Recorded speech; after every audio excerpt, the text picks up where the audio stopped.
You're listening to Puck and Roll. Suede, a Kulak. That Kulak breaking in. Scores! Bud scores! Ben Charette! Hello there, ladies and gentlemen. Hello there, ladies and gents. Are you ready to rock? Are you ready to rock? Hello there, ladies and gentlemen. Hello there, ladies and gents. Are you ready to rock?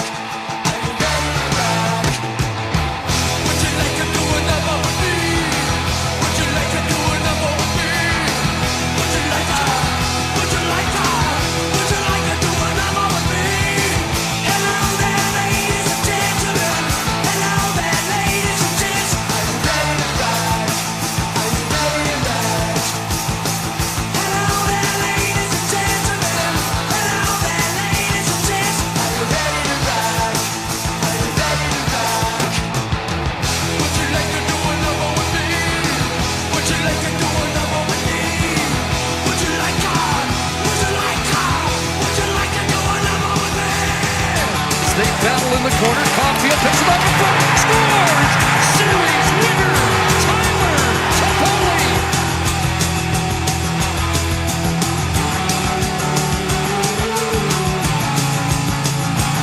Like it caught breaks in the pass. Chance for Pacioretty, and now back the other way. It's Dadonov. Pass in front. Scores! Arturi Lehkonen. It's Fed Canadian. And Montreal is going to the Stanley Cup Final. Hello, and welcome to the Puck and Roll podcast. We have a loaded episode today. We have trades to talk to. We have trades to talk to, and we have more trades to talk to. The Montreal Canadiens were very active at the trade deadline and in the week leading up to it, moving some big names for what can only be described as hauls in all of those deals. The Montreal Canadiens are clearly in selling mode, and while Kent Hughes isn't calling it a rebuild, it's looking like a rebuild in terms of acquiring prospects and picks and sending out veteran players, even if they are still under team control. Guys, how are you doing? So I am joined today by Scott Cowan, Patrick Lortie, and Joshua Rosa. And before we start talking about the individual trades, how are you feeling now that the trade deadline has passed? Totally loaded. Relief. You know what? I'm always the one to kind of jumping first in every episode, but since we haven't heard the soothing voice of Scott Cowan for a while, go ahead, sir. Take front and center. What were your thoughts about this insane trade deadline? Relief. It was definitely a pretty crazy day, and a lot of trades came and went, and a lot of teams stocked up. And I find some teams are set to be really big contenders for the Stanley Cup this season, while other teams kind of lowballed and acquired what they could and are trying to maybe make a push for the playoffs. But as for the Habs, I think Kent Hughes did a top-flight job for his first ever trade deadline and got some really good pieces in return for guys whose future with the Canadiens seems questionable, and who maybe his future in the NHL seems they don't really know where their ceiling lies. I mean, for Arturi Lehkonen, you get a guy like Justin Barron, who is a top defensive prospect for the Avalanche and seems to be a pretty good piece for the Canadiens going forward. He was a teammate of Kaden Guhle at the World Championships, at the World Juniors. So I think I'm really impressed with what Kent Hughes managed to do, and it definitely showed his shrill nature and also the fact that of his experience that both him and Jeff Gordon have, and I think it made overall for a pretty good trade deadline for the Habs. Yeah, a lot of people forgot that Kent Hughes was an agent, right? He's got a relationship with everyone already, so he's not completely new to the job per se. So the fact that he's able to talk to general managers that he's been talking to for years now and be able to negotiate at a fair price, and obviously he's got background already, like he knows a lot of the players that he's gotten in return and whatnot, either through them being former clients or, through just the industry as a whole and everything.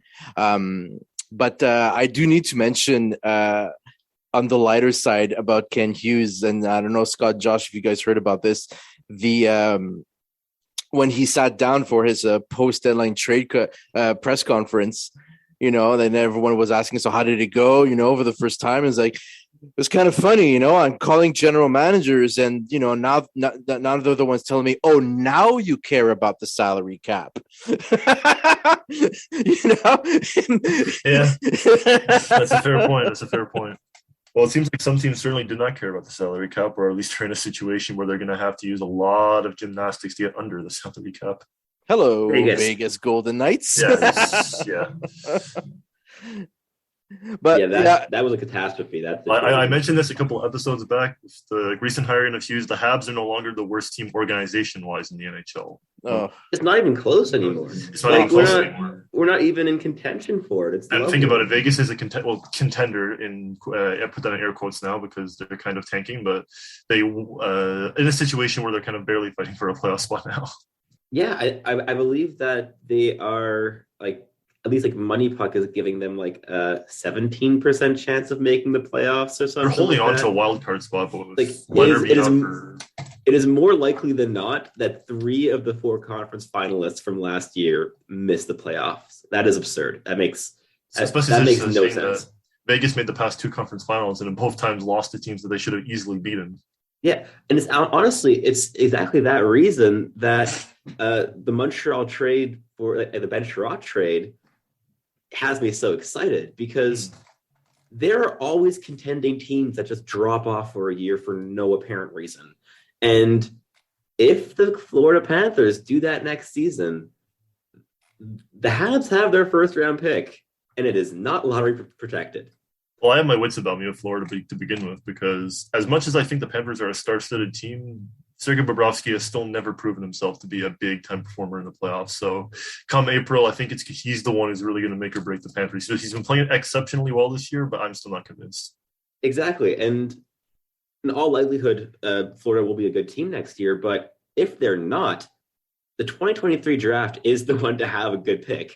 So that trade has me extremely excited. And now that we're already talking about it, what are your guys' thoughts on the Sherratt deal in the end? Because there was like a season-long hype train for this deal to be made, and it finally happened. Was there any disappointment of it being built up too high, or was it more just like thankfulness out of it actually being as much as it was? I don't think we have anything to be thankful for as a whole. But sorry, Josh, did you want to go first, man? He just shrugs. You know what? I'll continue. No, we got a fair deal for Ben Sherratt, and because let's be honest here, like, he's at the peak of his playing career. He is a minute-eating machine, and he can hit like there's like he's one of the best hitters in the game. He's an excellent defender, and he's a leader at the same time. Like a lot of people don't realize the impact that Ben Sherratt has on and off the ice. But however, that being said, as fair as a return as we got for Tyus Milanic, a first round and a fourth round pick, I'm gonna drop a little bombshell here, and I don't know if you guys were aware, because this news has started to come out, and I wasn't sure if it was true, but I had found this on last Monday, but I couldn't confirm anything, which is why I never really mentioned it. But the Boston Bruins offered more for Ben Sherratt, and the Canadians had accepted the deal on condition that Kent Hughes signs an extension with Boston, but Hughes does not want to play for the Boston. Sherratt does not want to play for the Boston Bruins. I really don't think Kent Hughes wants to play hockey for the Boston Bruins. No, I doubt it also. That would not be a fun time. More bored. So anyway, the initial deal was Ben Sherratt was being traded to the Boston Bruins for a first-round pick, 2 second-round picks, and a random player, apparently, just to for cap space. So Sebastian probably would have gotten more excited because there was more picks involved. But again, it was all conditional on if Ben Sherratt was going to sign a contract extension, which he didn't want. So they signed Hampus Lindholm instead on an 8-year deal. So now Sherratt is with the Florida Panthers, and we got the deal that it's now. And I still think it's a fair deal. I still think Montreal managed to sneak a little something out with Tyus Milanic, even though he is a player who a lot of people don't really pick up on. I mean, I remember when the Habs traded away Matthew Pekka for Aaron Lachuk, and I made an article on it, and Lachuk went on to be just an ECHL guy. But I think Milanic brings more of a pedigree, which at least will make him more of an interesting prospect down the line. And in my opinion, I think he'll be a guy who will be contributing to the Rocket in a few years. I heard Smilanic and I heard baby formula. Well, when I first heard the name, I thought it was Ty Smith, and I jumped out of my chair for a split second there. We wish. Wrong team, unfortunately. But yeah, he's an interesting player. And I think what the trade deadline really showed is that Kent Hughes and Jeff Gordon have a very clear vision of what they want this team to be like. They want a fast, intelligent, and mobile team. That is, every move they're making in terms of acquiring prospects fits that mold. Justin Barron fits it. Ty Smilanic fits it. Emil Heineman fits it, right?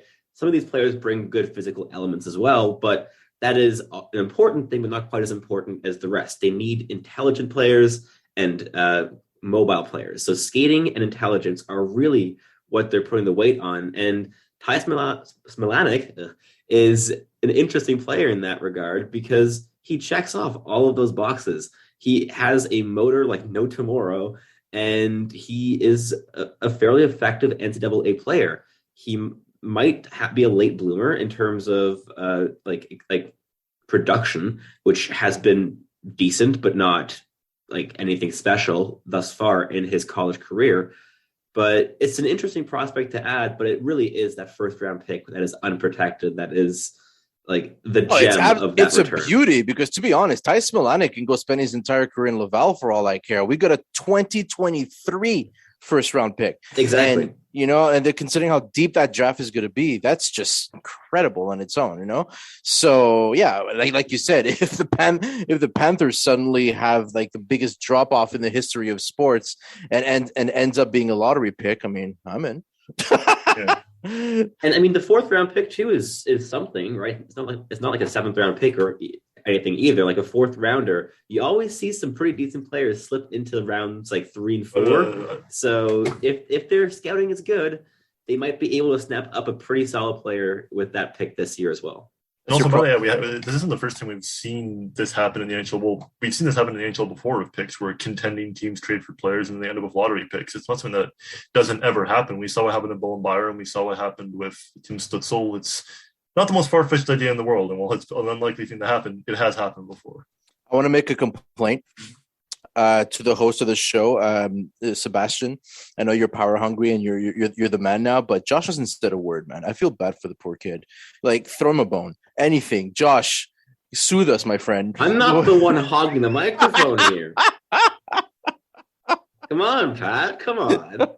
Okay, Josh. You can talk about the Sherratt deal. You can move on to the Kulak and Lehkonen trades. You can talk about history. What do you want to talk about? The floor is yours. Talk about your cat. Oh, my wormy cat. Yeah, we'll talk about that. People love that, right?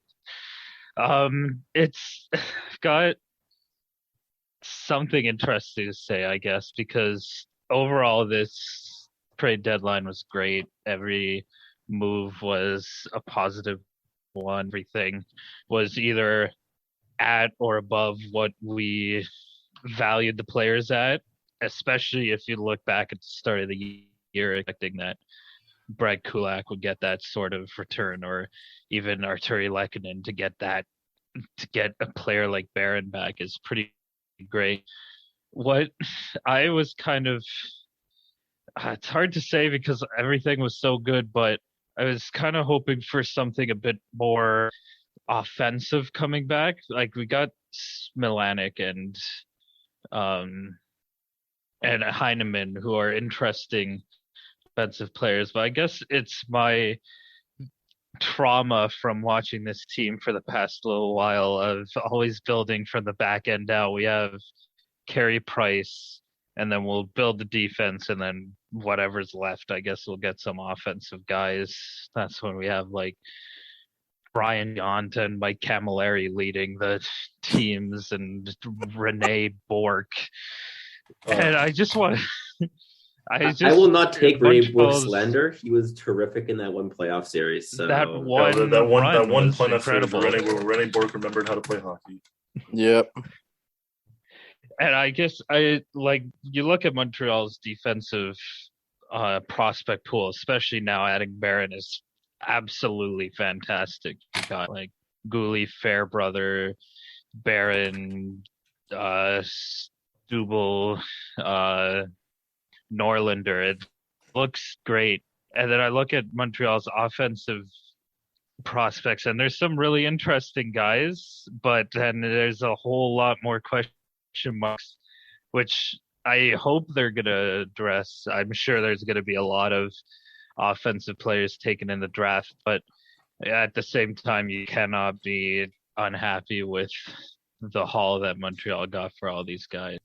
For sure. No. And I mean, the Habs also do have 15 draft picks this year, so Yeah.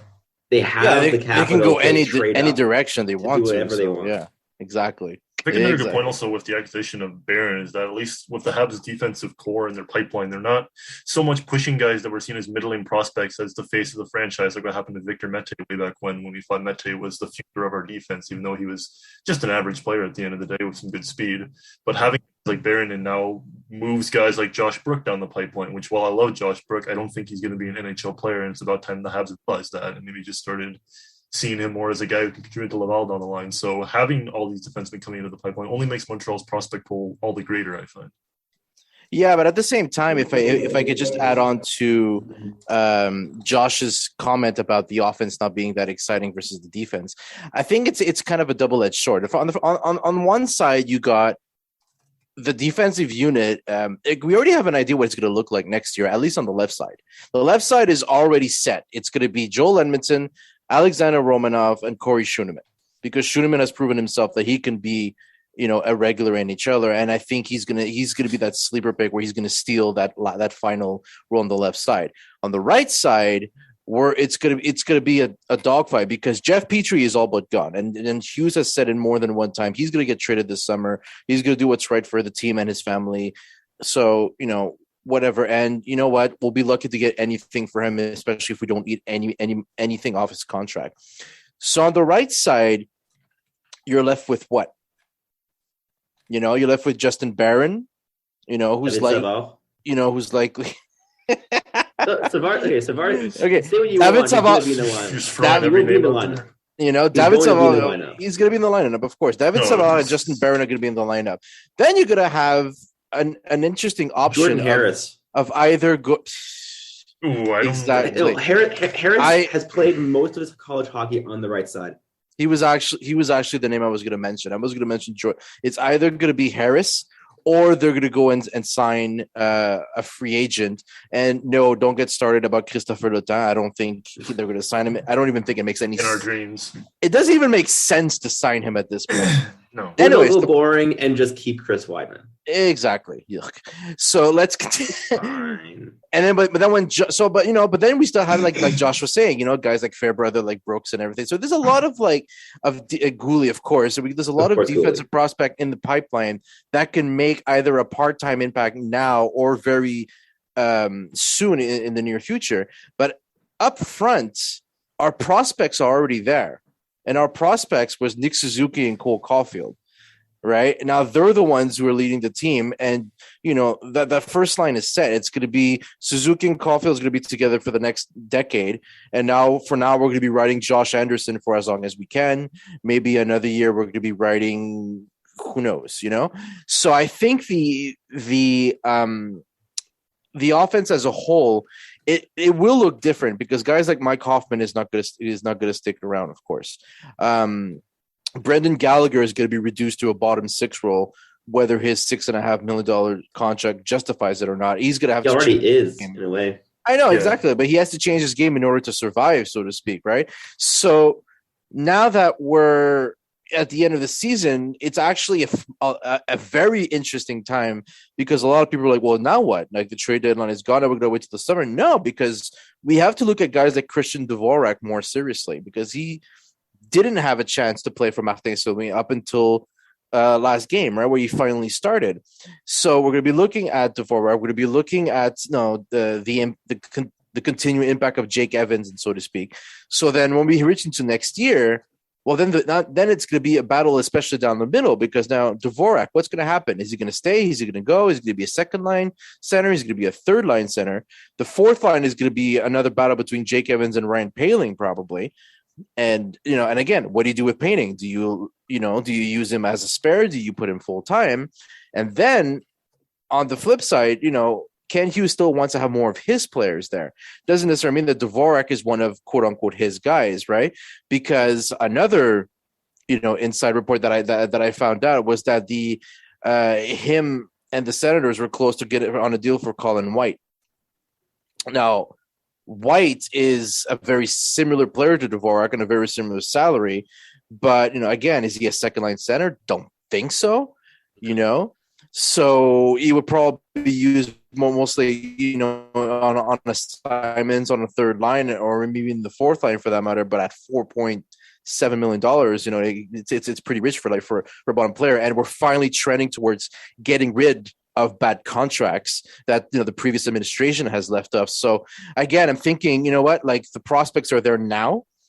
So now we just need to have the proper support cast up front, and then the back end just needs to continue developing. So, and but you mentioned Sebastian, and we got 147,000 draft picks this year alone. So take your pick. You can throw a dart on the wall, and you're going to get somebody decent. So, and in terms of the high end players this year, the likelihood is that the Habs will go with the forward unless they decide that Simon Nemeth or David Jiricek are good enough wherever they pick. Also depends where that is, if it's second overall or fifth overall. But yeah, the forward core at the top end, and Shane Wright, Logan Cooley, a lot of people are very high on Yuri Slafkovsky. I think that is probably where that pick is going to end up, is with one of the forwards. But who knows? And they did say in the roundtable couple of days ago that they will draft best player available no matter what position it is and organizational need. So if the best player available is a left defenseman, doesn't matter that we have a bunch of left defensemen. You draft the best player. That's how it should be. Value. Exactly. I agree. Otherwise, you end up with another Kakanyemi. Yeah, positional need should be a tiebreaker, not the deciding factor. Totally.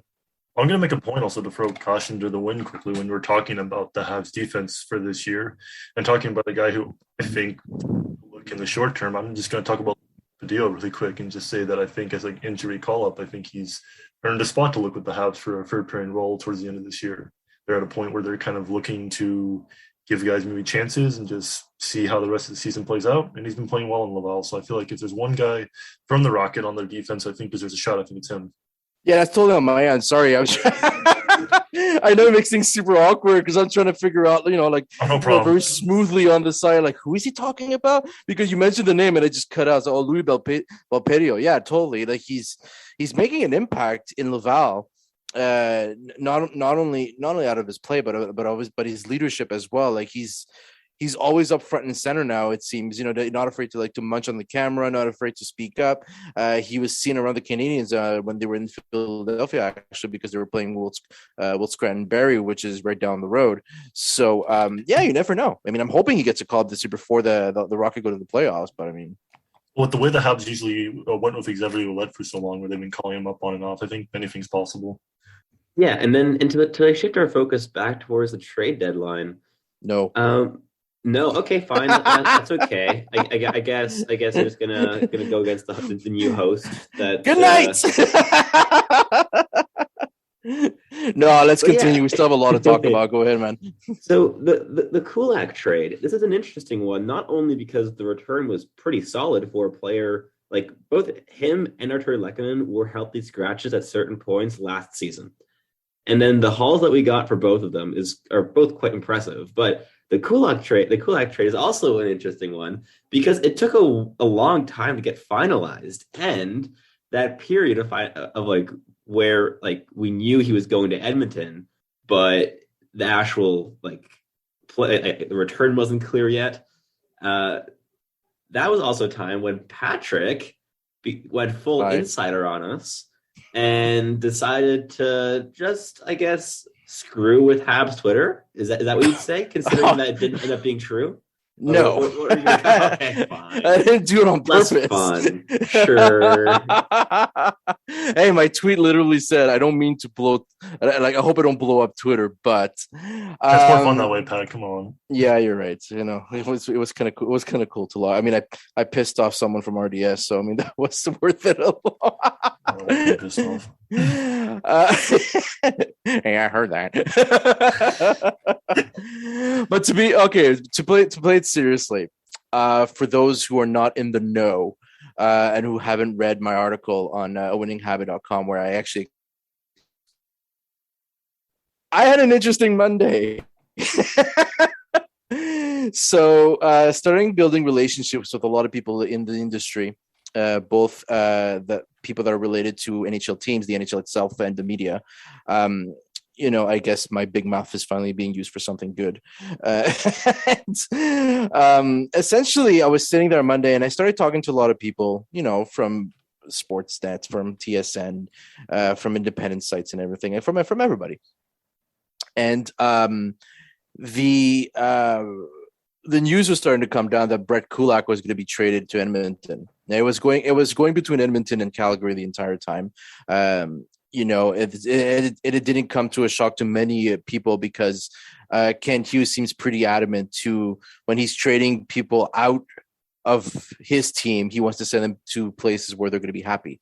You know, where Kulak stands, well, his parents are in the burbs of Edmonton, so which is why he got traded there. But like Sebastian mentioned, it took a long time for the registry to go through, and then I was wondering because the Lehkonen trade came in fairly quickly, and I'm just waiting. I'm like, wait a minute, like it's taking half an hour, an hour and a half, and we're still waiting for that confirmation, and we're still like hearing just Kulak for a second, and then finally the William Lagesson name started to drop, and that seemed to be it. But then I get a message saying, Pat, they're still talking. I'm like, what do you mean they're still talking?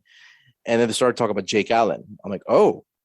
And then I'm starting to get 2, 3, 4. I got about, I'm not lying, about a dozen messages from various sources saying that Ken Holland and Kent Hughes were talking about Jake Allen. I didn't want to give Josh a heart attack there. And so essentially it started going back and forth, and then obviously everyone was going finally, because the Edmonton Oilers have been needing a goaltender since Bill Ranford. And so essentially the price started coming in, but now the Edmonton Oilers, mind you, are very, very close to the cap. So a salary had to come out.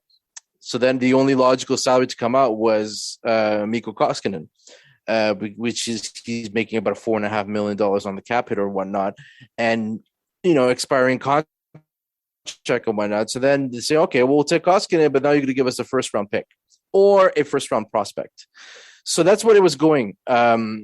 Essentially, we were looking at Kulak retaining 50%, Jake Allen retaining 50% for Koskinen, William Lagesson, a second round pick, and either a first round pick or a first round prospect.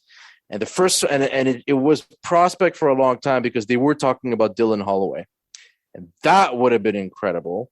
But again, maybe it was too rich, or maybe there was just something wrong with the cap, or you know, maybe they just got nervous because time was running out. But in the end, the whole thing flopped, and then we got the Brett Kulak trade. So, yeah, a lot of people freaked out. A lot of people said, "No, it's not true." But well, I got it from pretty good sources that it was. So you want to make a point about sending a player to a place where they're going to be able to rest. I mean, freaking hell, you're sending Jake Allen to Edmonton, a team that, I mean, once there, he'd be played until his back gave out, you know. So I think sticking around here, sharing minutes and and Josh, I'm sure you're a happy man right now. Jake Evans just scored a goal. It's 2-2. Hey, that's great. This is the fun part of recording on game day, where it's like we're just talking about the Habs, and then it's like, oh, little update. Yeah, nice to reach double digits on the season for him. Close to that. I think he had like 7 or 8 9 goals this year. Like before this game, or including this goal? Before this game, he had 8. Okay, solid. He's going to hit double digits. That's honestly pretty good for him. But yeah, like Pat, it's really fun to have an actual insider now in the podcast, and yeah, like it's yeah, and then the Lehkonen trade was also really fun. I withhold any comments at this time. Yeah, we're not inferring anything. And the Lehkonen trade really did come out of nowhere. There was no rumors that Colorado was even like interested in him, even though he's a very Colorado player. But the teams absolutely a Colorado player. Oh, 100%. But the names of teams that we always heard were like the New York Rangers, the St. Louis Blues, right? But yeah, quiet. The Washington Capitals were the ones that were the most aggressive on Lehkonen all year. I knew I was forgetting one. Yeah, the Capitals were very aggressive. Again, as usual, it was a salary cap issue with them. They were trying for Ilya Samsonov to be part of a package going towards Montreal. But the issue with that is that we already have like 76 goaltenders. So, at the same time, if they would have pulled off the Jake Allen trade, would have made sense. Exactly. That being said, however, Colorado just came out of nowhere, yes and no. I said yes because, I don't know, the Colorado was never mentioned in the rumors. But at the same time, no, because I think Joe Sakic just pulled the fast one on everyone when it was clear that Claude Giroux was going to Florida and nowhere else. So once he saw that, okay, Giroux's off the market, he doesn't really need any defensemen. So you know what, like a guy like Lehkonen is just so perfect for that team. And he stated one of the best quotes I've heard in a long time from a general manager. And so you have to give up asset in order to get assets, explaining why they gave up Justin Barron to begin with. And you know what, he's absolutely correct, because up until I can say this with all certainty, up until 1:00 on Monday, Artturi Lehkonen was not for trade. And it took an offer that they couldn't refuse in order for the Canadians to pull the trigger. And he said it before. It's like, unless someone offers me a first-round pick, maybe I'll listen. But now in this case, you're getting a first-round prospect and a second-round pick. So now it was just a no-brainer. So you know what? You want to overpay for Lehkonen? Go ahead, buddy, because I'm all over this. And smart move.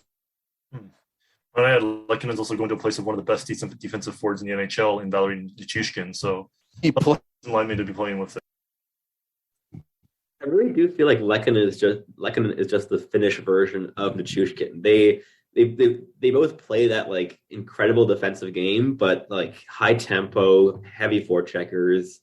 Yeah, it's a great fit for Lehkonen. And honestly, I do hope that Colorado does end up winning the cup this year. It's just their time has come. It's too fun of a team to not win a cup, and now with Lehkonen there makes it all the more easier to cheer for them. Josh, well, it all goes to show. You've been talking a lot. Josh, give me some insight on the Lehkonen trade.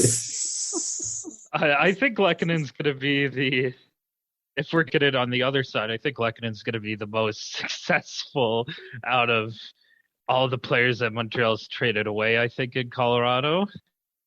I think that Toffoli has obviously done well in Calgary so far, but he's such a streaky guy that you never know what's going to happen with him. And Sherratt's going to be in a good position to succeed if Aaron Ekblad comes back in any sort of soon. I don't know when he's supposed to come back, if it's just until the playoffs or later. During the first round, I think, is the current projection for him. That kid just can't catch a break. Yeah.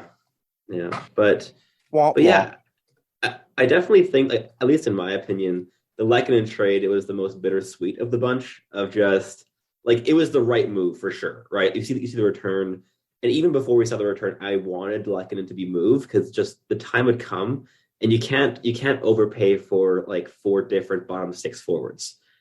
But he's just such a loyal soldier for the Habs for so many years. Scored the most legendary Habs goal since 1993. It hurts to see him go, for sure. At least compared to the others. Fine, go ahead. I'm sorry, but it's an important point to take into consideration, not to to my own horn or anything.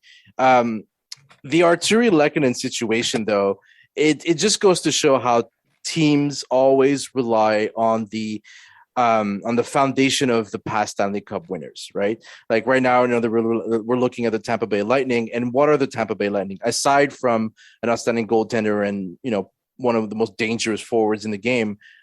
Is that they won their playoffs because of guys like Blake Goodman and Barclay Goodrow, and who best represents that type of player than Arturi Lehkonen, right? It's going to be he's going to be making that kind of money also when it comes this summer when he becomes a restricted free agent, and maybe even more when he becomes an unrestricted free agent. But that's the thing now. In the past, people were paying $3-4 million for fourth line grinders because they were the ones that were winning the cup at one point as well. People were spending tens of millions of dollars on goaltenders because at one point that's what so it's always the mud du jour, so to speak.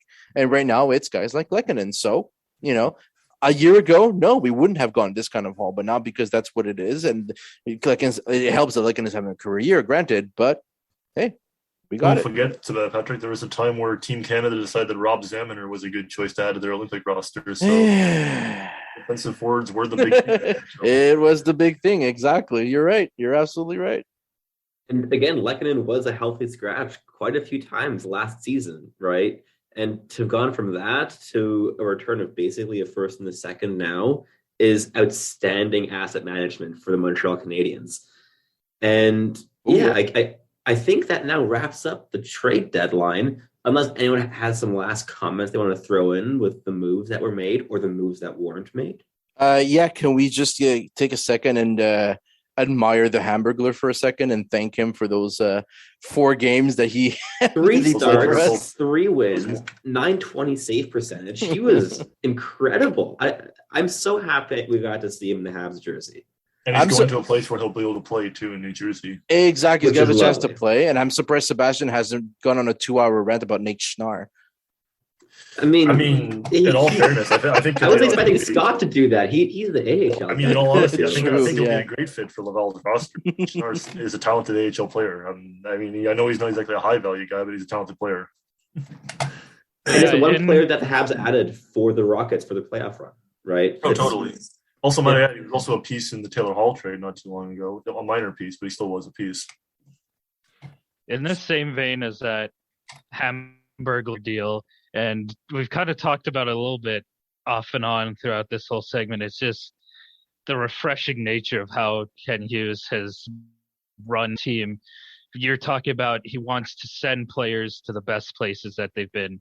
He's talking openly about trading Jeff Petrie and not happening. Like, I don't know about you guys. I don't think Marc Bergevin would say that last year. Oh, God, never. Yeah. Never. Like the arrival of Shotan Makabe as well. So much more transparency in the organization. It's really refreshing. It's so great. Yeah. It's not just a matter of transparency. It's a matter of human kindness at the same time. Like I've seen on Twitter so many reporters saying, I forget who it was. Someone had an interview with someone, and he said that he texted Chantal Machabé just to confirm, like he wanted to text her, to confirm the interview. She ends up texting him at like 7 o'clock in the morning saying, yeah, you're still good to go, just to let you know, da-da-da. And he's like, whoa, I know this all in advance. And, Machabé spent 30 odd years on the other side, right? So she knows exactly how it feels to be a reporter looking in. So, and like airing out the rooms a little bit, doing some spring cleaning, like Josh said. It's amazing. And at the same time, it doesn't change anything in terms of negotiating or trading or signing anybody. It's just, it's like you're telling the fans, being like, you know what, this is the situation. This is what it is. Let's move on. That's it. So yeah, I totally agree with you, Josh. Yeah, I saw a few people on Habs Twitter like complaining of how many leaks the Habs have had with their trade talks. And how that would negatively have more leaks. I'd love to have more leaks. Right? Like if your issue with it is if there are leaks that other teams have advantages and whatnot, these are leaks that are being manufactured. They're leaking this on purpose. If they I go back to last trade deadline, Sebastian, and I felt like I was working for the freaking KGB whenever I went into certain areas of Twitter looking for Habs news. I felt like my door was kicked down. Exactly. Yeah. And it's like, if your argument is they're not getting good returns, look at the trades. We're getting massive returns, except for the Toffoli deal, which especially with the context of these other deals, looks a bit disappointing. But with that one exception, all the others have like really blown me out of the water of what I could have expected. Like Ben Sherratt, it was being rumored, could maybe get a first round pick like a week and a half before the deadline. He gets a first, a fourth, and a third round prospect. Arturi Lehkonen gets a first and a second, basically. And Brett Kulak getting a second round pick and a seventh and a third pairing decent defenseman, that is a haul. So I don't see how people can complain about the leaks when, like, how can you complain about this transparency? It's so much more fun as fans to be like involved with the team and to see how things are going and to not always just be like out of the loop of what's going on. It's way more entertaining from our perspective as well. All right, so I think that does kind of conclude our trade deadline talk. And with that being said, now that we've passed the trade deadline, we just have, 20-ish more games left this season? What are your guys' expectations for that stretch? Because the big thing for the Habs, apart from a player evaluations, like Pat was mentioning earlier with Dvorak, is where they're going to end up in the final NHL standings, because they are still very much in the mix for that first overall, or for the, not the first overall pick, but for the lottery, the most valuable slot at the bottom of the standings. Do you guys expect Montreal to actually finish last? Because right now it's between Montreal, Seattle, and Arizona that are basically tied on points. What do you guys expect now between now and the end? Do you think the Habs are going to be at the bottom or not? I'm going to make a point really quick, Sebastian, throw back to like an anecdote that you just reminded me of that kind of ties into how I think the Habs will play this year. I remember when I was researching the old Ottawa Senators teams back in like the early 90s when they won 10 games in their inaugural season. Their head coach was Rick Bowness. And every single game, by the end point of the season, Bowness said that the only thing they could hope for was that the other team didn't bring their A game. That's the only way they were going to be able to win. And that was their mindset by the end of the season. And I think if we still had Dominic Ducharme now, the Habs would be in the same mindset. Just hope that the other team doesn't bring their A game, because the Habs looked completely out of it with Dominic Ducharme. And by the end of the year, it looked like nobody on that team wanted to play for him. So having St. Martin St. Louis here and seeing where they are, I think the sky's the limit for the Canadiens at this moment. I've just been really enjoying how this team's been playing, how much energy they're playing with. And I'm no longer scared whenever they go to face another team to watch us get killed every single night by the New Jersey Devils. So I think that Montreal, I have no expectations for where they're going to go. And quite frankly, I'm really happy to have no expectations. I just want to see how much better this team can keep playing, and also see how all these rookies can keep playing, and just make this as exciting of a final 20-game stretch as we can. As Martin St. Louis said, he's treating it like multiple 7-game series, and they've won a few here, so let's just see where they can go from there. I don't think they're going to finish in the bottom. Mostly because Seattle got really bad at the trade deadline. They traded away some of their best players, Giordano, Best players, the big one. Well, as much as Seattle Kraken had. And Montreal, of course, has been heating up. And I just don't think at this point they deserve to be at the bottom right now, the way that they've been playing, the way that Cole Caulfield and Nick Suzuki and even everyone up and down the lineup has been playing. They're not the 32nd team in the NHL. I don't know they're going to get much higher than 29, 28, which is still a really good chance for that number one spot. But the way that they're being, they don't deserve to be in the bottom, and I don't think they're going to finish this year. Yeah, and an interesting thing that you mentioned there is, like, even if the Habs end up like 4th or 5th from the bottom of the standings, they can still very conceivably get that first overall pick. A lot of people in the media are complaining about how all the Habs are playing and they're not going to be able to draft Shane right now and all these things. But, like, if you're the worst team in the league, you have a 16% chance of drafting first overall. That is negligible. That's less than 1 in 5. So at that point, does it matter if you're last or second last? Really? Like, it's a 4% difference. Does that, how big is that of a thing? And yeah, I definitely agree with what you were saying, because the Habs are going to have a good shot at a lottery pick, at one of the 2 lottery picks. And whether they get it or not, they're going to have a top 5 pick, unless, like, a massive turnaround happens, not just for the Habs, but also for the teams in front of them. And yeah, and then Pat, what about your contribution to this section?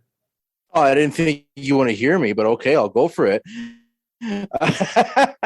After tonight, there's 18 games left of the season.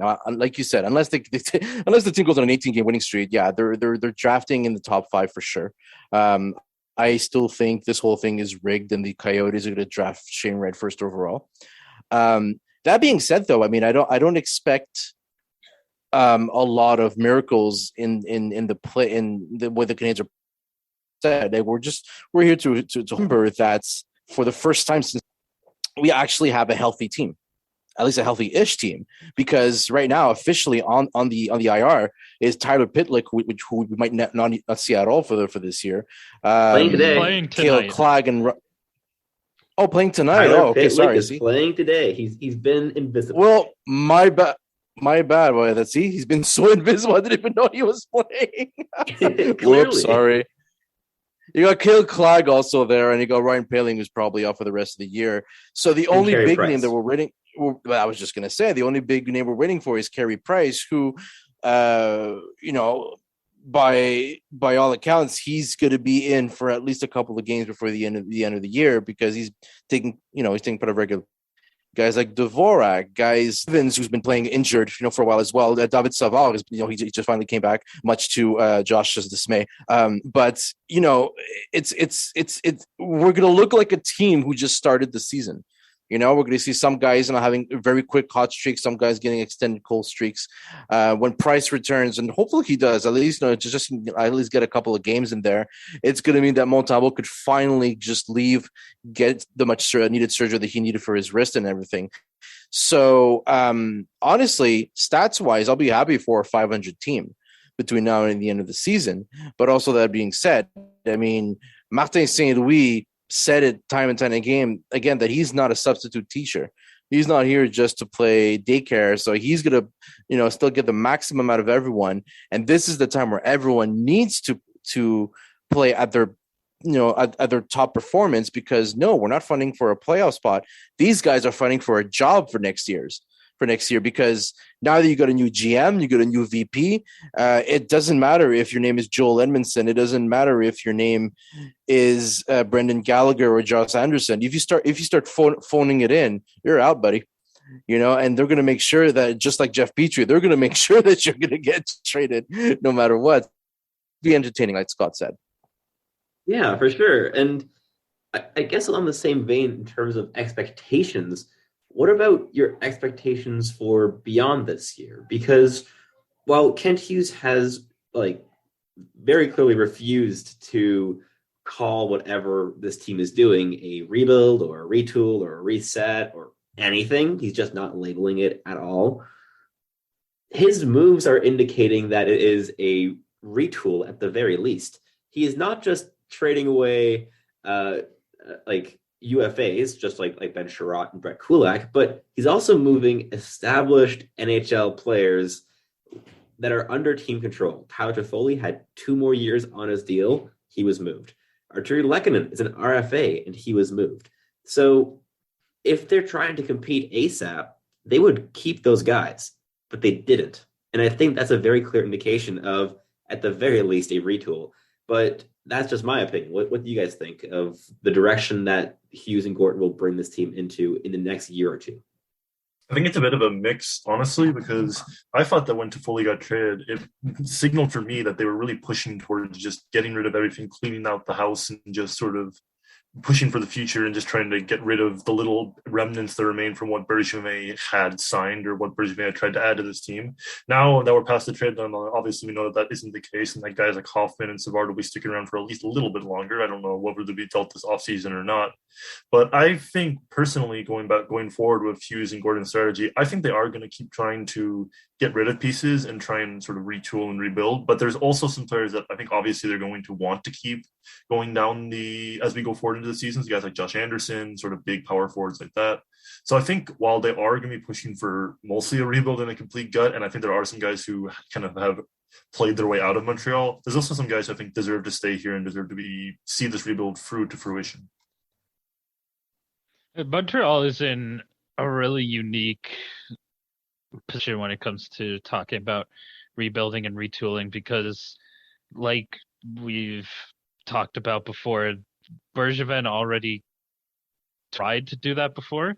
So Montreal still already has a pretty good pool of draft picks and prospects that can really turn out well. Like we've seen Caulfield and Suzuki, who are the two best players on the team, and they're not anywhere near their prime.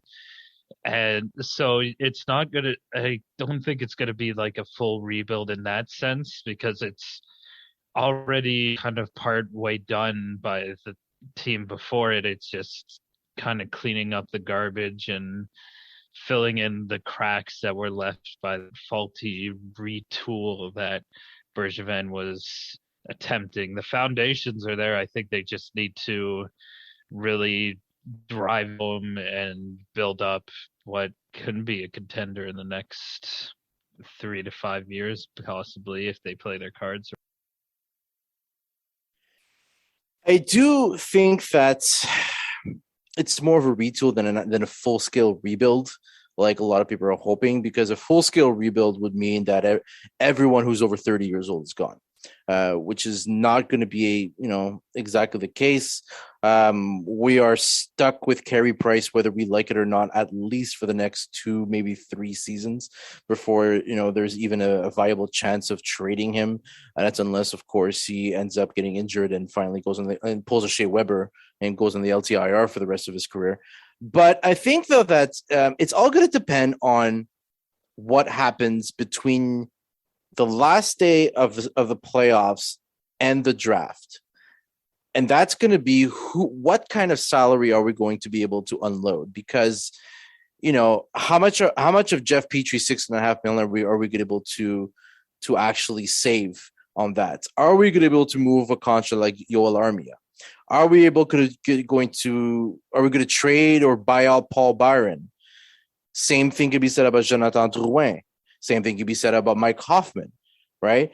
If we're able to move those pieces that in the end are pretty insignificant in terms of the roster build, Ken Hughes might pull a fast one on everyone. And you never know. The first day of free agency, they might announce that they made a big mega money signature on a guy like Johnny Gaudreau or Philip Forsberg, for that matter, because up front, it's you need something that's going to complement Suzuki and Caulfield, because as much as we have that secondary scoring, so to speak, with guys like Hoffman, and we had Tyler Toffoli and everything, it's not the kind of players that are going to complement the skill set that Suzuki and Caulfield offer on a nightly basis. You're telling me you're bringing in a guy like Gaudreau. Like, I'm sorry, but like with the season he's having now, he's showing us his full potential. This can be a perennial Hart Trophy candidate if he puts his mind to it. And this is the kind of move that we might need to do, because everyone knows that when a new coach comes in, it's all a honeymoon phase for the first season. And then the second season happens, and the same thing happens with coaches like it happens with rookies, right? You get that sophomore slug, so to speak. So the kid, it's almost a necessity to inject the team with a high-profile player through free agency, and something that's going to kick St. Louis and his gang and being like, well, man, we don't have a choice but to perform, even if it means, missing out on the playoffs again. But, it's going to be, there's so many directions that we can take. But I truly believe, though, that that's going to be something to look out for once the playoffs are over. All right. And, I think on that note. Oh, you sound confused. Do you want me to try again? Buddy, hey, oh. Buddy, come on. Pump the brakes. Okay, let me do my job. Good. Okay. My apologies, my lord. You may continue. Know your place, Patrick. Oh, no. Anyways, we should probably just switch our attention from the future to the past and give the floor to Joshua Rosa for this day in Habs history. The floor is yours.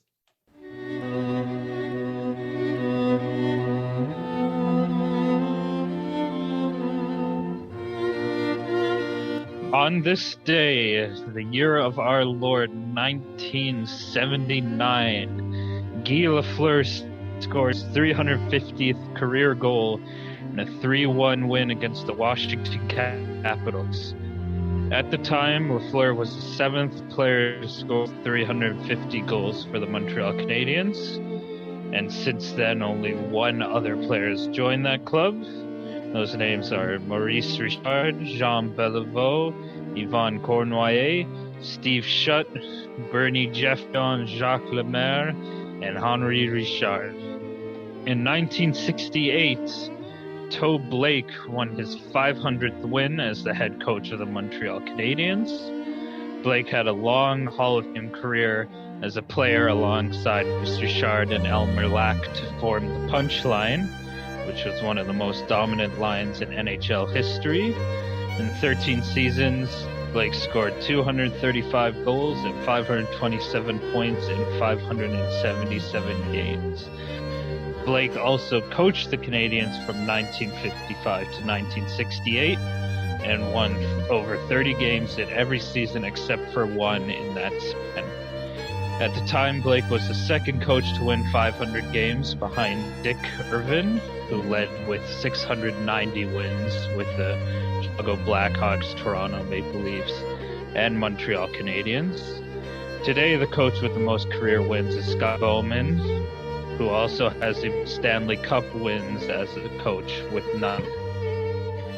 In the 1927-28 season, the Montreal Canadiens won the final game of their season against the Ottawa Senators 4-0.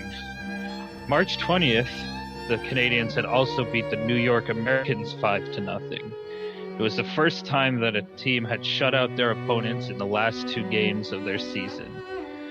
Seems like an innocuous enough record, but it was a record that would stand until the Toronto Maple Leafs would tie it 2003 in the 2003-2004 season, almost 80 years later.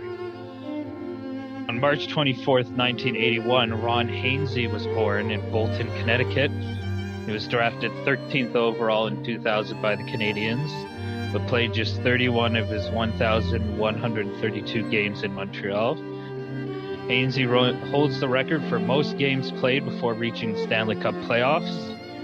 And he played for 907 games before reaching it with the Pittsburgh Penguins, which he eventually won the Cup that season with them, breaking the previous record, Olli Jokinen's, who played 799 games before entering the playoffs. March 24th is also the birthday of Doug Jarvis in 1955 in Brantford, Ontario. He never missed a game from the 1975-1976 to 1987-88 season, breaking Gary Unger's previous Ironman streak, 915, and Jarvis retired with 964 straight games played. Keith Yandel broke the record, and Phil Kessel is about to break his soon. On this day, March 25th, 1954, Dickie Moore scored 2 goals and 4 assists in the Montreal Canadiens' victory against the Boston Bruins, which the Canadiens won 8-1. It was the first time a player had scored 6 points in a single Stanley Cup playoffs game. That record would be later beaten by Wayne Gretzky with 7 points, and now the record is held by Mario Lemieux and Patrick Sundstrom, both tied with 8 points in a playoff game. In 1980, the Montreal Canadiens beat the Chicago Blackhawks 8-4. Steve Schutt scored 2 goals, the first of which marked him scoring against 20 different teams in one season, which was the first time it was ever done. Pierre LaRoche also scored 2 goals, second goal with just 25 seconds left in the game, 50th goal of the season. and it was his second career 50-goal season. His first was with the Pittsburgh Penguins, and he was the first player to have two 50-goal seasons with two different teams. LaRoche actually had his fair share of records, most of which were broken by Wayne Gretzky. He was the youngest player to score 100, 200, and 300 points before being passed by Gretzky in those. LaRoche was also the youngest player to score 50 goals and 100 points in a single season before again being passed by Gretzky.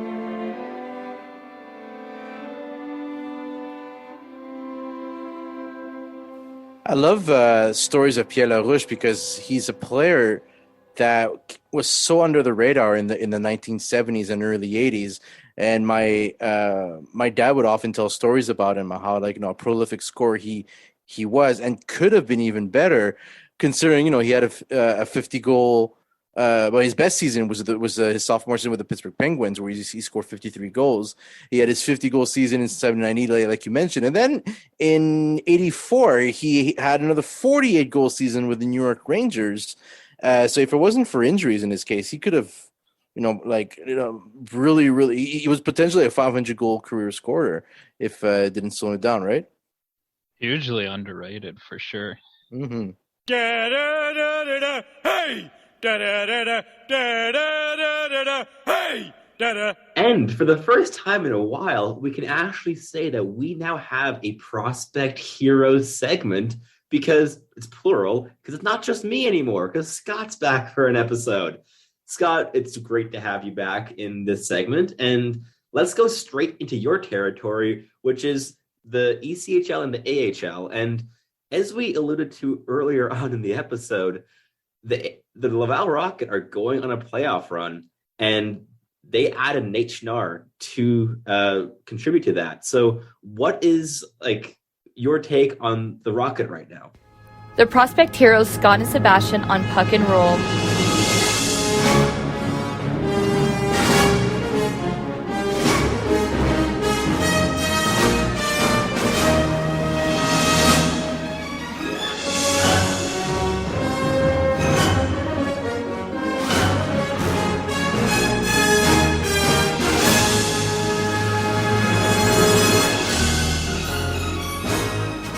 As a person who's been a follower of the Laval Rocket ever since their early days, and even going back to their time in St. John, it's just so nice to finally have good AHL hockey again in Montreal after so many seasons where it seemed like Marc Bergevin would initially make good signings to make the Rocket a good team, and then he'd just throw caution to the wind, get rid of it all, completely gut the team, mostly because the Habs are struggling in the year, and then they just tank.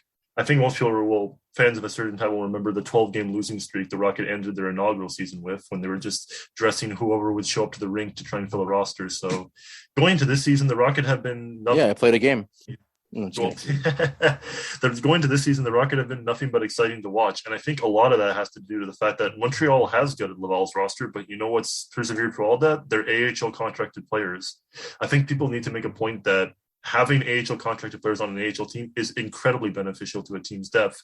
And because of that, even if the Habs took everything the Rocket have, they can still dress a competitive lineup every single night. I mean, guys like Kevin Poulin have absolutely answered the bell, and for me personally, blown my expectations out of the water.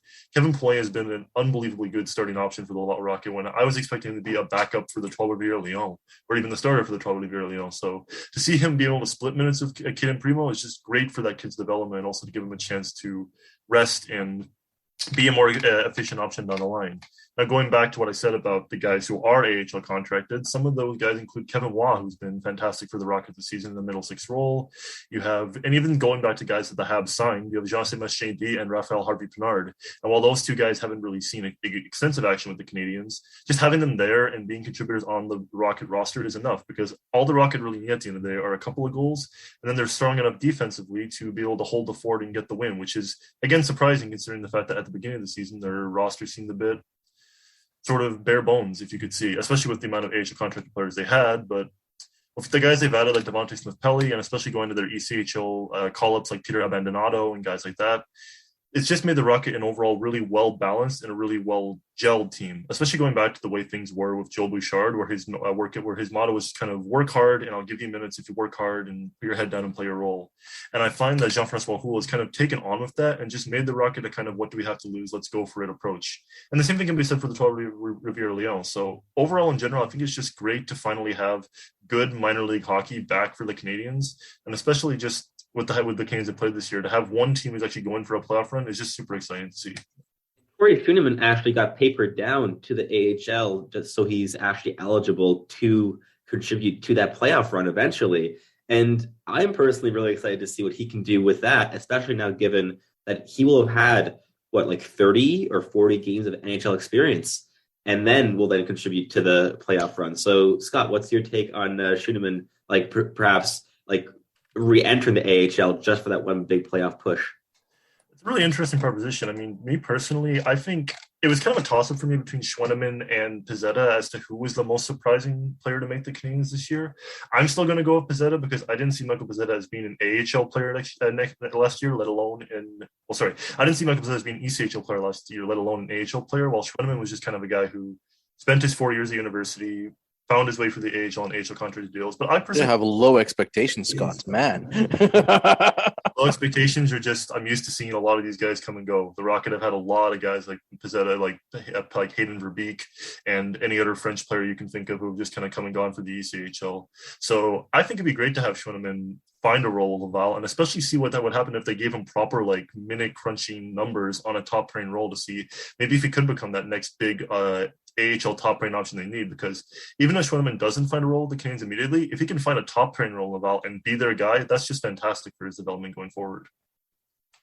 You may have been surprised about Schooneman cracking the NHL lineup this season, but I wasn't, because at the beginning of this season, we had a podcast where we talked about which Laval Rocket we think is, against all expectations, going to play NHL minutes, and my candidate was Corey Schooneman, and I stuck with it, and it turned out to be true, and I'm very happy because I still remember when he was playing for the Stockton Heat. We were talking about skating, and we were so impressed by the fact, who is this guy? And to see him in Montreal now, it's just a very welcome change, and I think he's worked his ass off for it, and he's earned his shot, and it's nice to see. He's a really fun player. I really enjoy watching him. So, Sebastian, you're basically saying, I didn't want to say I told you so, but I told you so. I told you so. There we go. It's not being left unsaid. We're just there saying you go. It straight up. I told you so. Oh, I told you so. All right. And then now for my segment of the Prospect Heroes. The big thing to talk about, really. Bye, Scott. Okay, Scott left us in our little intermission here, but my segment is about the CHL Top Prospects game, which took place yesterday, so on Wednesday, and I really enjoyed watching it because, I mean, it's a top prospects game. It's like if the US NTDP existed for Canadian teams, but they have no chemistry because they practiced together once. It was chaos. It was great. I love chaotic hockey. I'll be totally honest, Sebastian. I completely missed everything about it because I was still they didn't swimming in it that well. Yeah, but I was also swimming in all the business that is the trade deadline, and also having a 3-year-old takes up the rest of the 24 hours that you have allocated in a day. That's shocking. Yeah, you'll see. raising a child takes time. Rumor has that, I don't know. The book says differently, but anyways, is there any were there any Habs prospects for first and foremost? No, so the Top Prospects game is literally organized for NHL scouts, so it's only draft eligible players. So it's only first time draft eligibles that can play in the event. It's kind of like a combine, it's made right? for scouts. Yeah, I mean, yes. So they had some combine testing type things, right? So they had a speed competition. And Pat, guess who the fastest player was? Noah Warren. Fastest player. No way, right? Really? Noah Warren? It's shocking. Seriously. I mean, actually, Shane Wright as well was actually among the fastest in all the speed events too, which also surprised me. But Noah Warren, fastest player, 6'5", 214-pound right defenseman. Wow. Yeah, for those who don't remember, Sebastian, we had the chance of seeing some Gatineau Olympics games, and one of them together actually. And Noah Warren was one of the guys that stood out the most. And I was like, man, I really hope the Canadians can snag him at least in the second round. But to hear that he was one of the fastest skaters, I mean, yeah, I saw him being pretty mobile, but man, he didn't give me Connor McDavid vibes though. But wow, that's amazing. It's the length of the stride, I think, right? We're just like but he's massive, huge. yeah. But it kind of reminds me a little bit. I mean, I'm going a little in the past here, and I like to say I'm showing my age. Reminds me a little bit of Vladimir Malakov in his stride. Malakov was one of those big defensemen. I think it was 6'3" or 6'4" and everything, long stride. So you're watching him on TV and you think that he's slow because his leg's not moving. But the next thing you know, he just went coast to coast. And you're like, whoa, how do you do that? And I get like that's kind of the vibe I'm getting with Warren now that I, think about it. So yeah, good for him. Yeah, and Warren actually did also stand out during the game as just being a very calming presence on the back end. He also just like obliterated Shane Wright once, like with a massive hit, and that was really funny. Mm-hmm. But yeah, like Noah Warren stood out positively, and other players that I thought were excellent were the players that I covered last time in Denton Matejchuk and Jagger Firkus, the two Moose Jaw boys. They were fantastic. Jagger Firkus was the MVP for his team. Because he moves like Jagger.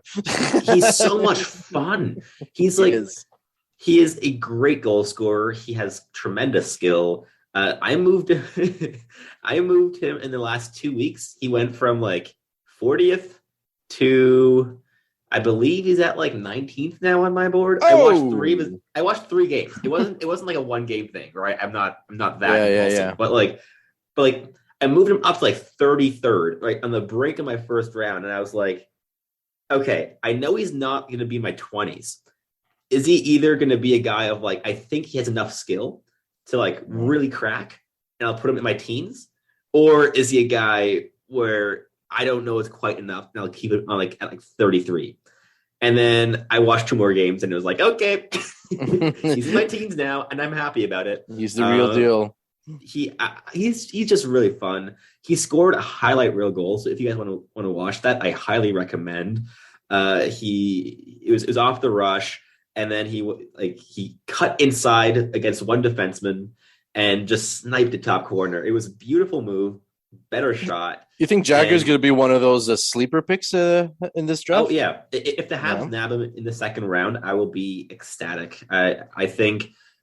Thing is, this game I'm sure did elevate his status because he outshone players like Shane Wright, Matthew Savoy, who did play well. Like, okay, I never know if I want to call him Savoy or Savoie because he's Anglophone, so it's Savoy, but I want to say Savoie. So because of our I'll roots, say both. Yeah. I mean, I grew up in Quebec, so it's like I'll say both. But Josh will say Savoy, we'll say Savoy. How's that? Sure, I'm good with that. And you'll say both because you're in Ottawa, so and I'm Anglophone. You officially have to speak both languages in order to survive there.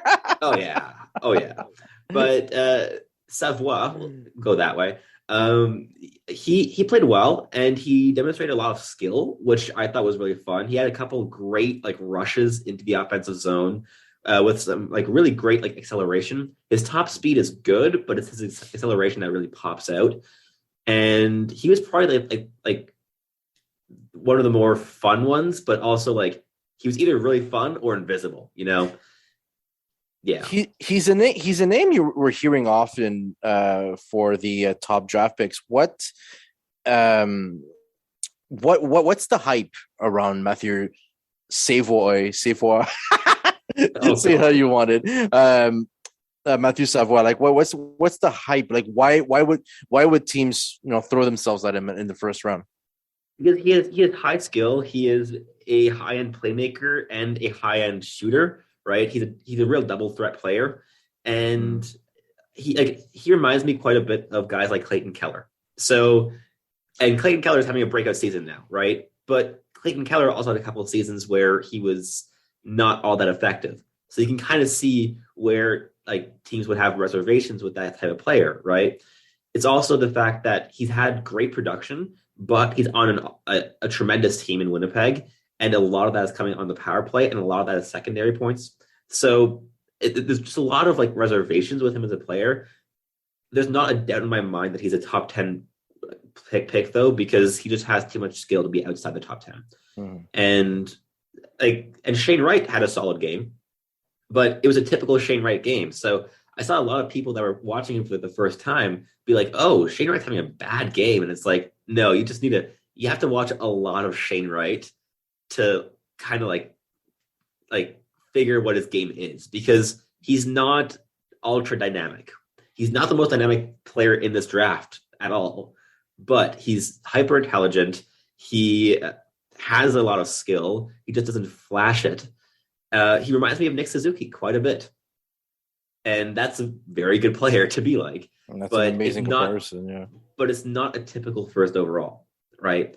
And that's kind of why a lot of people have reservations with Shane Wright, right?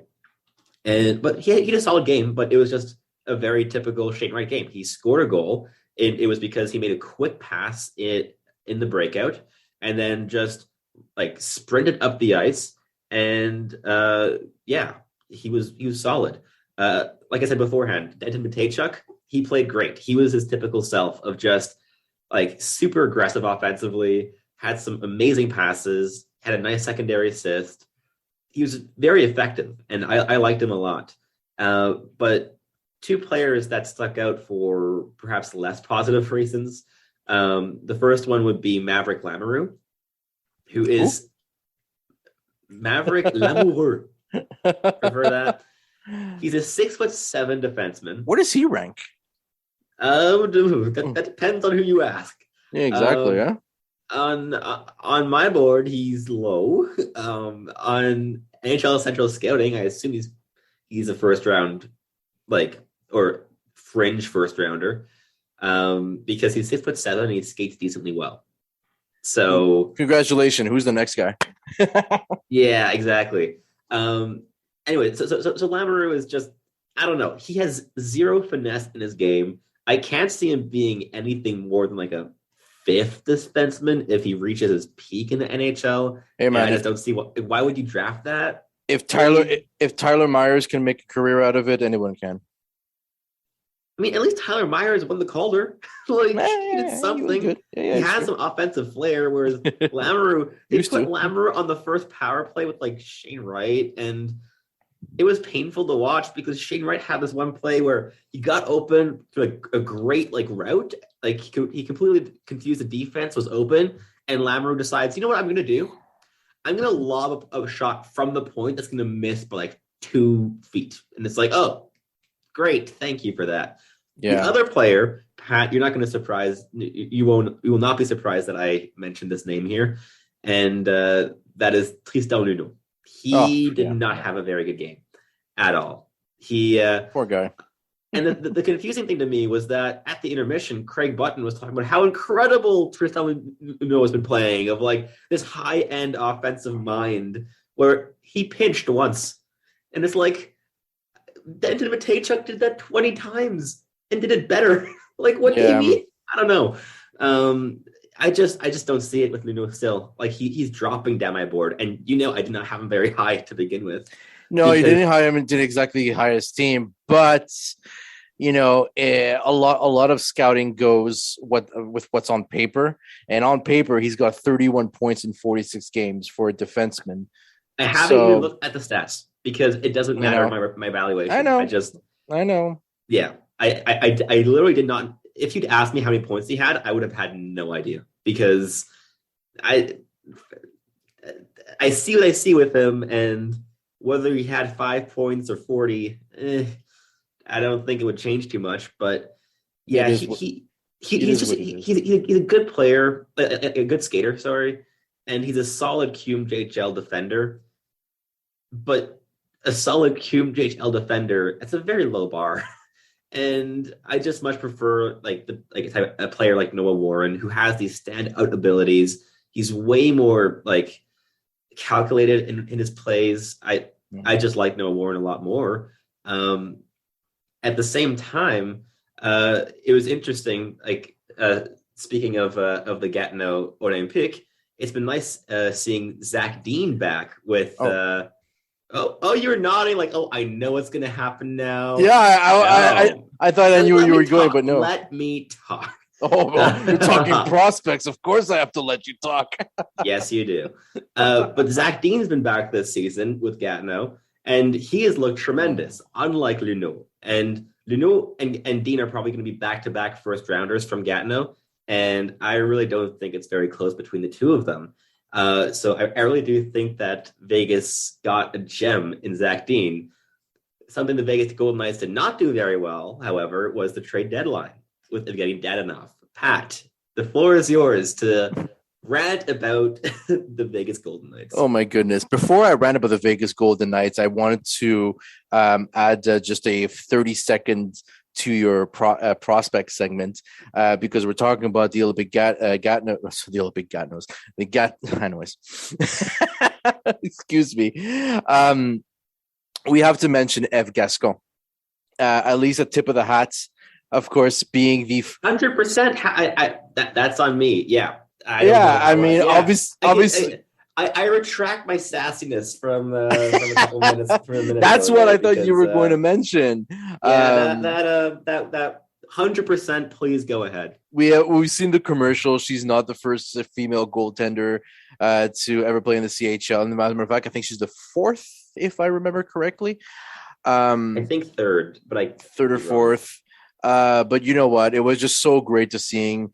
The barrier being broken once again. And it wasn't a great game, but it was just an all that offensive onslaught from both ends. So not necessarily her fault. She did, do a couple of great saves here and there.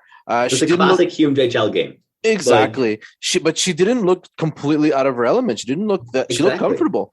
So you know what? I mean, props to her, man. And Gatineau sold out their arena for that game. I knew people that wanted to go to the game, but they waited too long and they just didn't get tickets because they were sold out 2 days beforehand.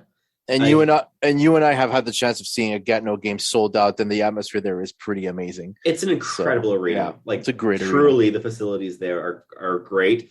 And but anyways, Pat, thank you for mentioning that because that was a miss thing from me.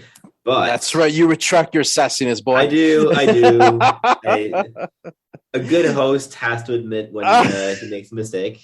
Oh, wow. I've hosted. I never admitted mistakes. I'm just kidding. And that's why I'm hosting. Anyway. There you go. Yes, Vegas Golden Knights. Josh, feel free to join me on this one if you want to, because I know you love the Golden Knights as much as I do, or any fan of the NHL for that matter. For the long story short, the Golden Knights and the Anaheim Ducks had completed a trade that would send Evgeni Dadonov to Anaheim in return for John Moore, I believe a second-round pick, and the contract of Ryan Kessler. Now, Ryan Kessler hasn't played in the NHL since 2018, I believe. And it's basically just like a Shea Weber situation. It's just leftover deal. There was 1 year remaining on a $6.8 million cap hit, so he's going to retire after that. Now, where things got awkward was the Senators noticed the trade going through when they gave the NHL a call being like, we believe that Anaheim is part of his 10-team no trade list. Awkward.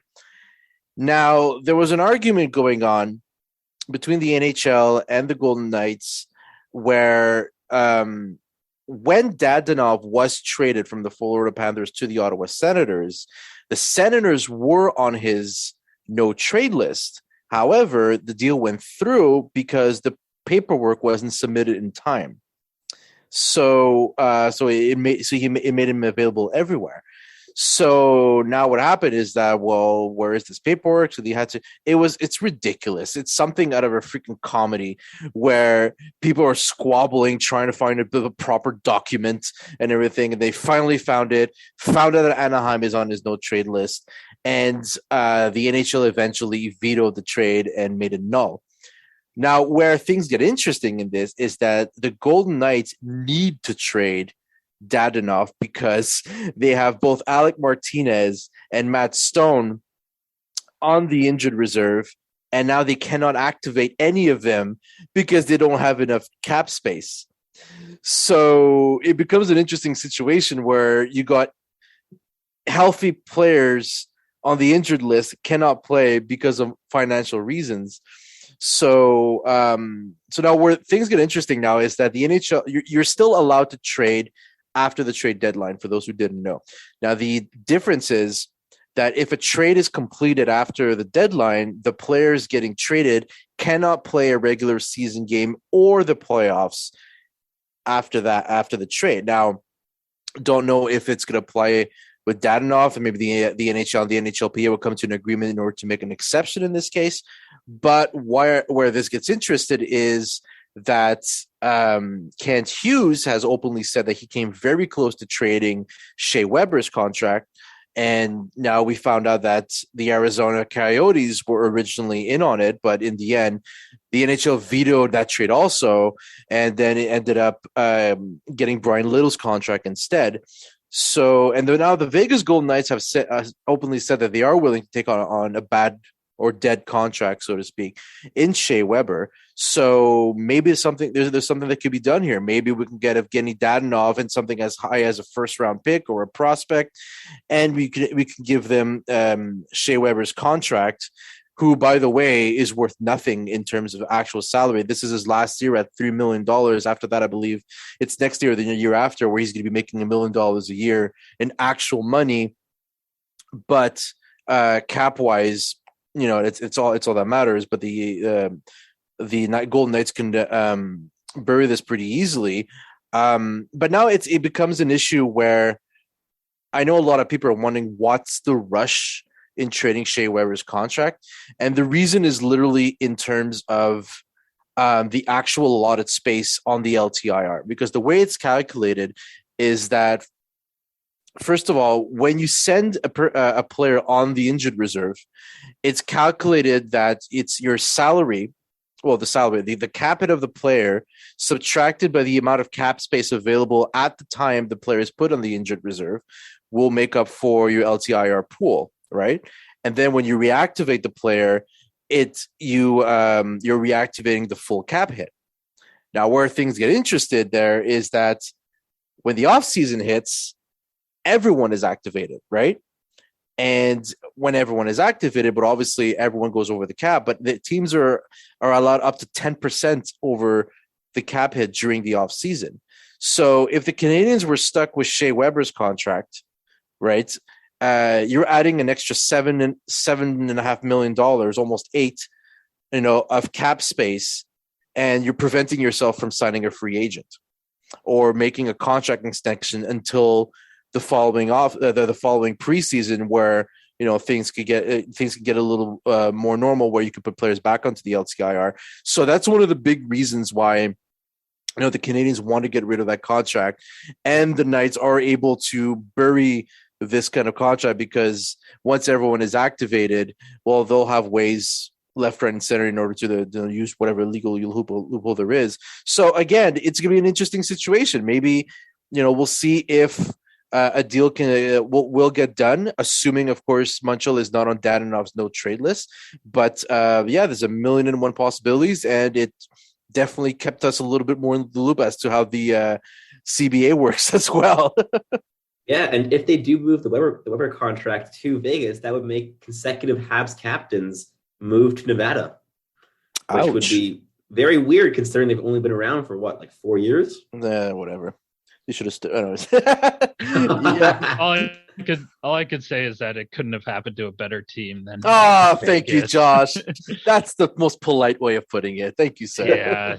The funny thing is, though, that the NHL is putting the blame on all this on the Ottawa Senators, proving once again that the Ottawa Senators are one of the least competent organizations in the league, which I just find hilarious because, it's Pierre Maguire. How can you not find that funny? That is just absolutely humorous. Great. I love how you said out loud what we were all thinking. We're like, Pierre Maguire, son. Pierre Maguire.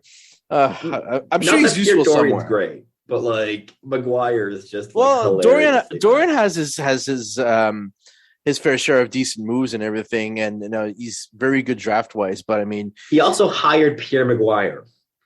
Did he though? Yeah. Or Did actually, he, no. though? That it may have just been Melnick. Exactly. I was gonna say when you're Melnick. working for a That's guy true. like Eugene That's Melnick, true. anything is possible. So That's fair. It How's feels like a Tyler Melnick Boucher move. going? Yeah. Yeah. That one doesn't. Ooh. Didn't I mean, I've age watched Tyler well. Boucher a couple of times because, like, I'm in Ottawa, right? So I've watched him play junior, and the regular Tyler Boucher game is he will have approximately 8 scoring chances. He will whiff on 5 of them. nice. He will hit the goal in the chest on 2 of them, and he will slip on the puck on the other one. I've seen him like line up for a one-timer, step on the puck, and fall twice in like 4 games. My goodness, I'm getting How? memories How? of Turner Stevenson. But it's ridiculous. It's like it was funny, and then like in both games where he tripped on the puck, he also then scored a goal. So it's like when like it evens out, right? But it is just really amusing. But yeah, he's just not a top 10 pick. I mean, he is, but he shouldn't be. He's being outplayed by like a draft eligible in Vinny Rohr, who I don't think really should be anywhere near the first round. Like, Although I mentioned I don't Turner know. Stevenson, but he was a first round pick, by the way. So yeah, I mean, so is Tyler Myers. So we can go down the list of bad first round picks, but he won the caller. So what can I say? we should do that for the next show. Oh, just like worst first round. I mean, worst it's a long first round list. shows. That's a long list. There are a lot of first round picks that played 0 NHL games. At least these guys have made it, right? True. Whereas True. Tyler Boucher will play NHL games, but only because he's in the Ottawa organization. Okay. Instead, we'll just talk about an hour about Louis Leblanc. How's that? Ooh, yeah. Another first round pick, Rasmus Ristolainen, our favorite here on the show.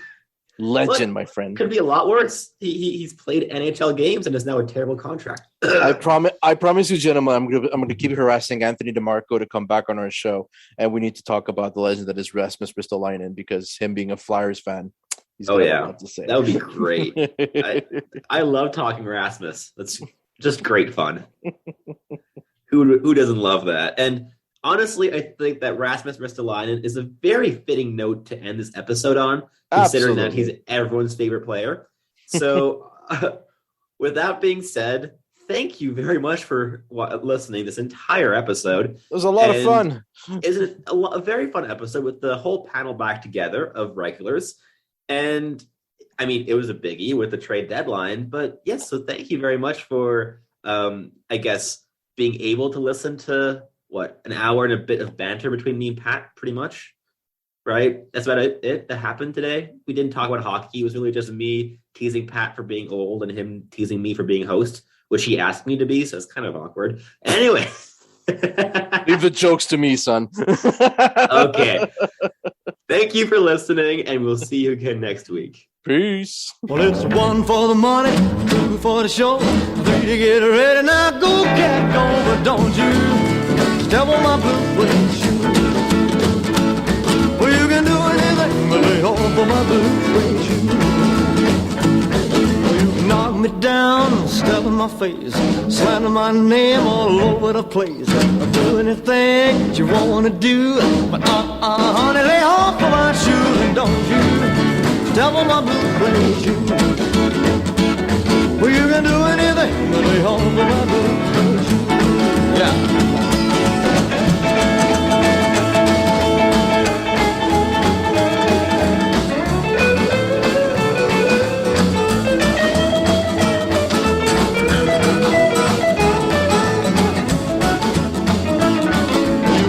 My house, steal my car, drink my liquor from an old fruit jar. Do anything that you wanna do, but honey, lay off of my shoes and don't you step on my blue suede shoe. Well, you can do anything but lay off of my blue suede shoe.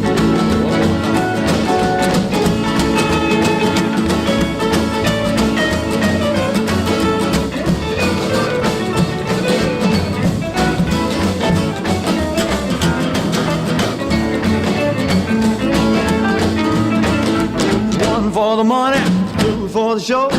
You get ready to go, can't go, but don't double my